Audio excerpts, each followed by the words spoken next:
When you come up to the miter saw, you might notice that it's in the locked position. So what you need to do is press down on the handle, and then we pull the pin that's right here. Next thing I'm going to do is adjust the position of the miter saw to make sure it's at 22.5 degrees. So I loosen up my lock.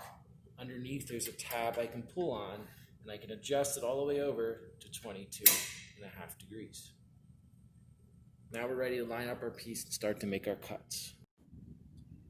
When I make my cut, I'm always going to hold my workpiece with my left hand and operate the miter saw with my right hand as I bring it down.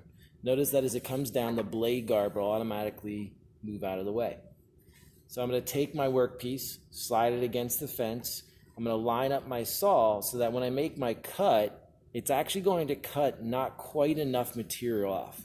I always want to cut a little bit less and then slide it over and just barely cut till I get to the point where it's perfectly on the line. All right. So if everything works out well, I should still just barely see that line.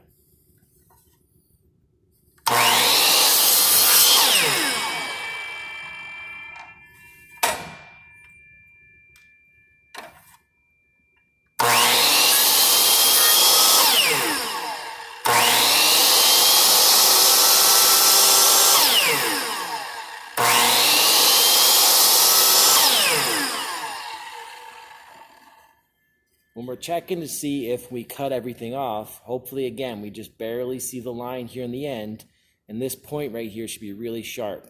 If there's a little bit of flat right there, we need to continue to cut. So what we can do is place our workpiece down again, bring the blade down with it off, slide it over so we gently touch the blade, bring the blade back up,